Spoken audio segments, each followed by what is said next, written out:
My name is Mathieu Beausoleil, and although I'm not a classically trained chef, my passion for cooking and refined palate have earned me great respect in the culinary industry. Join me as I taste my way around the world, one bite at a time. This is Takin' a Bite, Ottawa.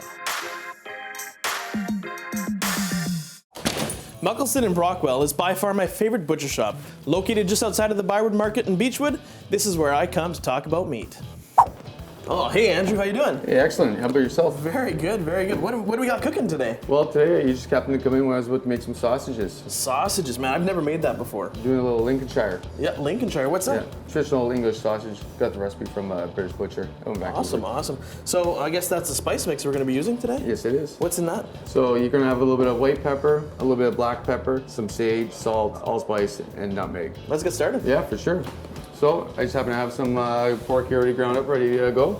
And it's a 70-30 mixture is what we do. Obviously meat to fat. Okay. And so 30% fat, which allows it to be more juicy, I guess? Or? Keeps it moist. It doesn't dry out. The next part would be the casings? So we have the casings here. They're already soaking. So they come in a salted brine, so you have to soak them before you use them. Because then they'll be kind of almost dryish, but like tight.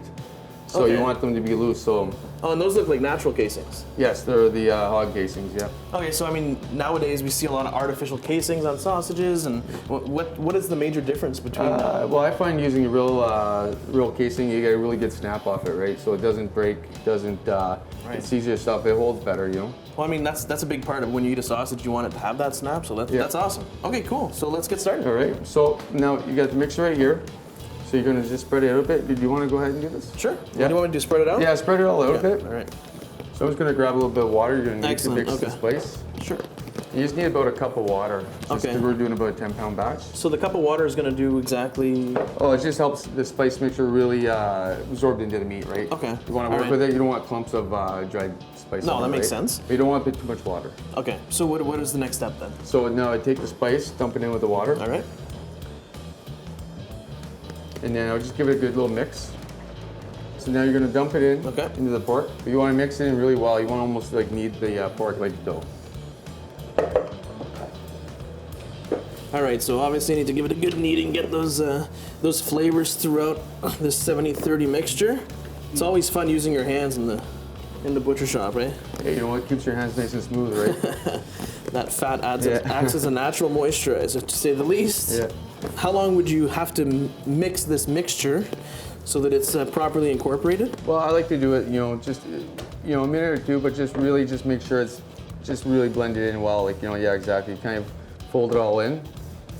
And once you see it looks like it's all been kind of dispersed all over. Yeah, no spice pockets. Yeah, exactly. All right, so what's the next step, Andrew? So now we're gonna actually put the meat into the stuffer. Okay, perfect. All right. So I'll hang on to it here while you load it up. Awesome. Push it right down, make sure it's nice and push down once it's started to be loaded in. You guys do lots of manual cutting of your meat and stuffing of your sausages, obviously, which is, which kind of differs you from lots of the big producers, which is really nice. We're a whole animal butcher shop, so we deal directly with the farms. Right. And that's awesome. We break carcass, so. Cool. So, I mean, you've been doing butchery for quite a while now, haven't you? Oh, like 15 years now. Started when I was younger, but then got out when there were restaurants and stuff. You always missed it, yeah. So I went back. I've always been food driven, but it's, I just like using the raw product, making something nice, and having people enjoy it, right? Yeah. Like it's just one of those things. I don't know. Well, you know what, and I think part of it is passion, right? I mean, that's what brings you and brings me here. Is the passion that you guys do. The manual stuff, and you do it like the old times. And I think that passion really shines in your product, and that's why you guys are my favorite butcher shop. Hey, amazing. Well, thank you. All right. So now, what's the next step? So now you're going to take this. All right. You might want to actually just rinse your hands off real let's quick. do that. So now you're going to take this and you're going to put it in here. But all right. There's a little hooks right here. Okay. You want to hook them on these. All right. So let me lift this up for you. Excellent. Okay, we're hooked on. And now what you're going to do is you're going to push this down over this. Okay. And that's going to hold the unit? Yeah, exactly. Okay, perfect. Yeah. And now you're going to take this, like so the wheel, like this, and put it on this one. Okay. And then push down. You're going to get all the air out. You'll hear all the air, but you actually want to put your one hand here. Okay. Block that. you're gonna hear the air. So now we're compressing the okay, that's good. The pork. Don't let go over hard though, because it's spring loaded, so it does spin around. Okay. So that's good. Now you want to lift it back up. Now you want to move it over to this one. Okay, excellent. There you go. Now you're just gonna want to start turning slowly, but you want to make sure, you still have your hand on the end. Okay. Just give it one more go to make sure the air comes all out. So we'll just take this. Yeah, take that. We'll make patties or something with that after a little. That's good. So. Now you're going to want to grab the casing or the water, but you want to peel. Just slide it right off of the that little quick sleeve. I guess these things are pretty durable, right? Yeah, well, yeah, definitely. So I don't need to worry to rip them. No, so that's good. Just put it in. Just kind of shake it, just so it gets all the water hits it, so it's not as dry, because it does. It comes from a salted brine. Right. Okay. So take that and just dip it in. Get some water in, so the water runs through the whole casing. Because then, if it's too dry, it will it tears and stuff. It doesn't really come off. So that helps prevent that. Yeah. Okay. So now you're gonna just put that on the end. Oh man, I'm very excited to be doing this. I mean, never done this before. Oh, it's very exciting. It's fun stuff, you know. Yeah. You enjoy doing it. It's nice when you actually make a product yourself, like a sausage. It's completely different than That's exciting. Some of the manufactured stuff.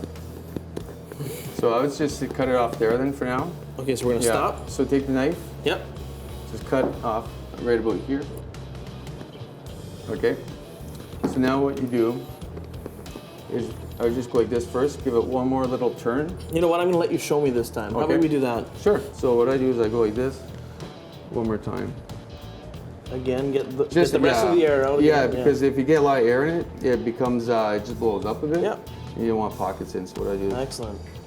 So knotting it at the end obviously will mean that that's the last link. Yeah, this is like, exactly. So you just, and that way then it stops the end from coming out. Yeah, because now we're going to be applying all the pressure to the casing. Yeah. So what I do is you don't hold it really tight. You just gotta kind of just guide hold it. it. Yeah, give it a little. Guiding it. Yeah, exactly. Just give it a little bit of, just a little bit of pressure, and then you just go like this. Wow, look at that. That's. So I just go like that, and then.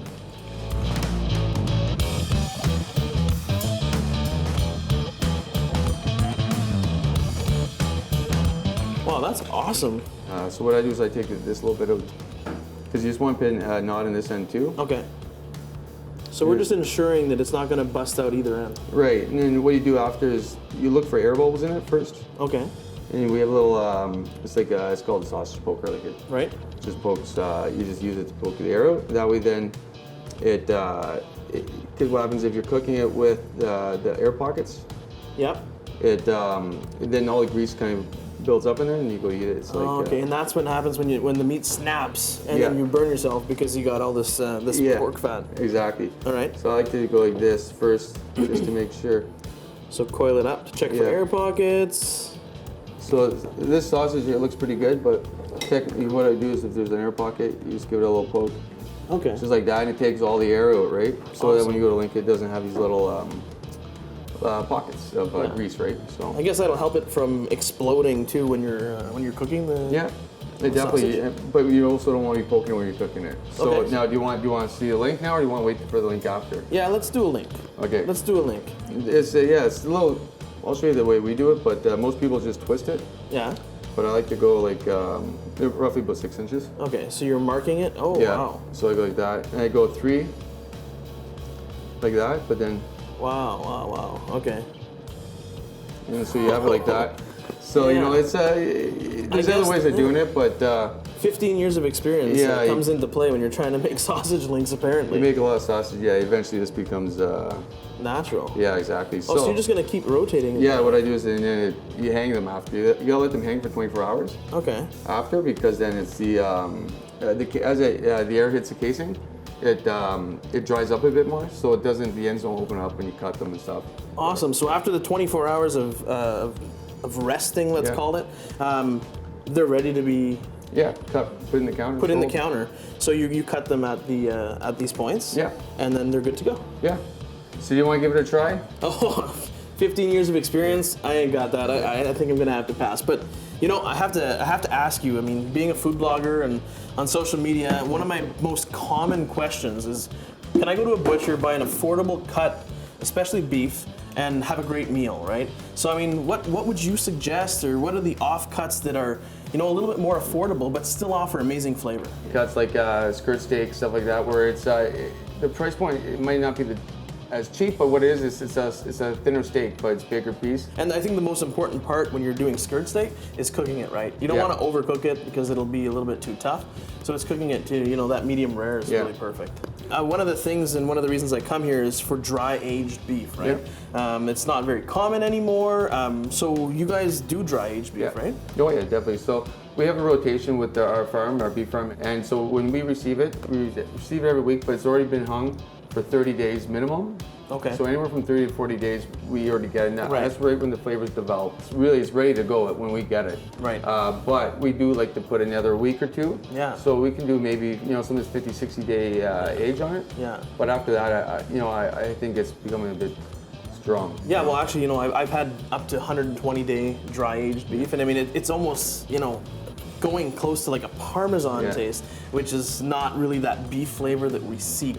But that 60-day range is something that offers like an intense flavor, and that's the best part about dry aging. Yeah, well, I mean, I have to tell you, the community of Beechwood is really lucky to have a butcher shop like you. I can be happy to be here. They're very supportive, and it's just a great people. It's like a small town, but in Ottawa. Awesome. Well, I'm looking forward to purchasing my next cut next week.